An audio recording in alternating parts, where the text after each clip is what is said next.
Hello guys! Welcome back to my page. This is your Kuya Bry in Canada. For today's video, may na-discover kaming kainan dito sa may Toronto. Kaya tara! At andito nga tayo sa Dragon Pearl Buffet located sa North York, Ontario. At pagbungad po pa lang dito, pagpasok mo, ayan, ito nang sasalubong sa iyo, yung mga 12 zodiac sign ng Chinese calendar. Kung kayo ay magpupunta dito, advice ko lang magpa-reserve na kayo ng seats nyo. Mas maganda ang nagpapa-reserve through online. Pero pwede rin naman na kayo mag-walk-in, pero kailangan nyo lang maghintay at pumila dyan. At ayan na nga, grabe, sobrang daming tao dito guys at ang luwang ng lugar nila. At marami silang maka-accommodate na mga customers dito. O ano pang hinihintay nyo? Tara, samahan nyo ang puntahan ng kanilang buffet section. Ayan, meron silang mga salads dyan para sa mga health conscious at mga healthy living. At sa tabi naman ito ay makikita mo yung kanilang mga bread and pastries nila dyan. Iba't ibang klaseng mga desserts ang matitikman natin dito. Then after dyan, makikita mo na kanilang mga iba't ibang klaseng putahe, iba't ibang klaseng Chinese food or Japanese food na makikita mo dyan. Favorite ko dyan yung kanilang salmon teriyaki at syempre, hindi mawawala dyan ang kanilang mga sashimi. Ang favorite nating tuna and salmon. Yan. So natatakam na ba kayo? Siyempre, nakailang rounds ako dyan. Papakita ko sa inyo kung ano mga kinain kong mga pagkain dito. And then, siyempre, meron din silang mga soup section dyan. At yan nga, meron pa rin silang taho din pala dito. Hindi ko alam na taho yun. Kung alam ko lang na taho yun, alam nyo guys, kumuha din ako. Ayan, meron din silang parang samji section dito. Ayan, first round natin. Ito yung kinuha ko. Ayan, kumuha tayo ng wonton soup, roast beef with Brussels sprout with corn. Ayan, inuna ko ng tinikman ng kanilang wonton soup. Grabe, napaka-authentic nung lasa ng wonton soup nila. At ang sarap guys.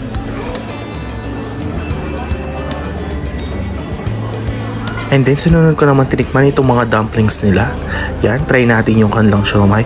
Ang sarap din yan guys. Without sauce, kahit wala siyang toyo, masarap po siya. At sinunod ko namang tikman itong kanilang pork na parang samji style siya.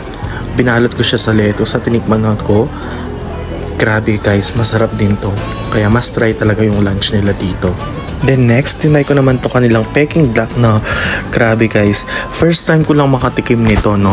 Gustong gusto kong tikman talaga to ever since. Pero dahil medyo may kamahalan nung nasa Pinas pa, hindi ko natitikman. Pero tinry ko, ang sarap. And then ito naman next, yung hakaw nila. Alam ko hakaw yan eh. Kasi dati sa may Vikings, nakita ko hakaw yung pangalan. Masarap din kahit walang sauce. At ito, isa sa mga favorite ko ay yung kanilang grilled squid. Grabe guys, nakailang beses ako dyan. Sobrang sarap ng grilled squid nila. Kahit siguro yan lang yung kainin ko dyan, sold na sold ako.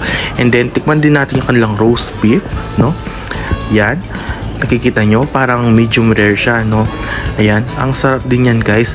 At ang lambot, super tender nung meat niya. Grabe.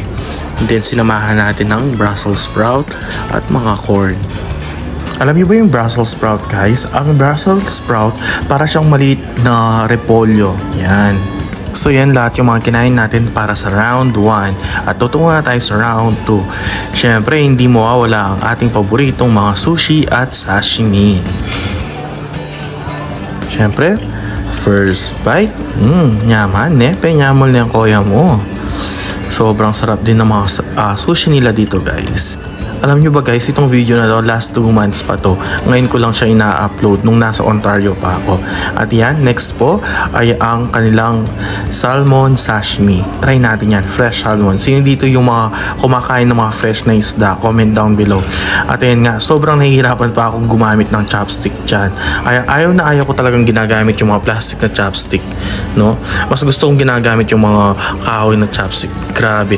Yan, first bite ng ating salmon sashimi. Grabe, ang sarap. Siyempre, sinundan natin kaagad yan kasi favorite natin yan. Grabe, ang sarap guys. At meron pa akong isang fresh na isda dyan, yung puti. Nakalimutan ko anong tawag nila dyan. Hindi ko alam, parang cuttlefish sashimi ba yan or ewan ko. Basta, masarap din yan. So sa next round natin, ito binalikan ko kanilang Peking duck. May tahong, meron tayong asparagus at meron tayo ulit na grilled squid. At meron din tayo ng pork dyan, no? Parang hamonado siya. Sobrang tamis niyan. Masarap din siya, malambot, tender yung meat. At next naman natin kinain dyan ay ang tahong ni Carla. Yan, grabe guys, sobrang laki ng mga tahong nila dito, ang tataba at ang sarap, matamis-tamis yung tahong nila, lasang dagat, sobra. At sunod, syempre magpaka-healthy living tayo. Eto, kumain ako ng asparagus dyan. Isa sa mga favorite na gulay ko dito sa Canada, itong asparagus. Ang sarap niyan guys, no? Pinapartner namin yan sa aming steak. And then syempre, hindi mawawala dyan ang ating grilled na squid. Ang sarap yan guys. At alam nyo ba, last time, no, nagluto ako ng grilled squid. Nilagyan ko siya ng stuffing, and then nilagyan ko siya ng itlog na maalat. Grabe, ang sarap pala nun. And then ito, sinunod ko na naman yung Peking duck nila na napakasarap. No? Ngayon, hindi ko na nilagay yung parang papel niya kasi hindi ko alam kung kinakain ba yun. Pero nung natikman ko naman yung parang papel na yun, lasang lumpia wrapper naman siya. Pero masarap din. And then ito, nag-second round ako ng tahong. Grabe, ang sarap, ang laman at ang taba ng kanilang mga tahong. Matamis-tamis. Siyempre, bago tayo mag next round, kailangan ubusin muna natin itong nasa mga plato natin, diba? Nakailang rounds ako dyan. Ayan.